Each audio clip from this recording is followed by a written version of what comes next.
जरांगे साहेबांचा पुन्हा हल्ला बोल, मी त्याचा कार्यक्रमच करतो म्हणजे माझा. आता शेवटचा अध्यक्ष महोदय, आमच्या हातात दंडुके, सरकारला पायाखाली तुडवू शकतो, भुजबळांनाही पाहून घेऊ. आता नको, सेन्सिटिव्ह आहे.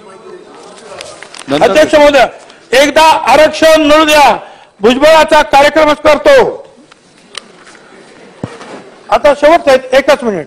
अध्यक्ष महोदय, 24 डिसेंबरला फिरता येते तुमच्या काय म्हणता समाज माध्यमावर. 24 डिसेंबरला नाशिकला Bhujbal knowledge city, Bhujbal farm, ज्यांना कोणाला हे पाहायचं आहे त्यांनी नावं कळवावी किंवा कोण कोण पाहू इच्छितात बघा. म्हणजे माझ्यावर हल्ला करण्याची तयारी सुरू झालेली आहे. होणार. प्रकाश सोळंकेचं झालं, संदीप क्षीरसागरचं झालं, कोण जायला तयार नाही. आमचं सुद्धा होईल. कोणी यावं अशी अपेक्षा नाही, जे काय व्हायचं ते होईल. पण अध्यक्ष महोदय, त्याच्या पुढे अध्यक्ष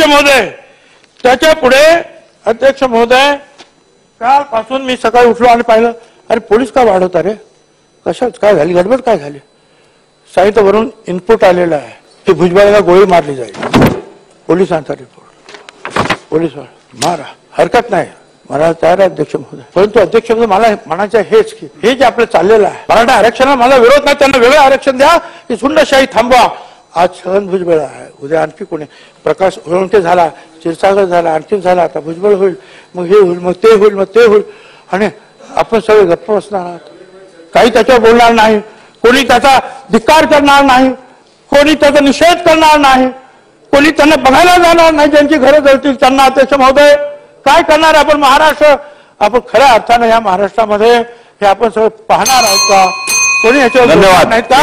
हाच या महाराष्ट्रासमोर आज माझा प्रश्न आहे. धन्यवाद.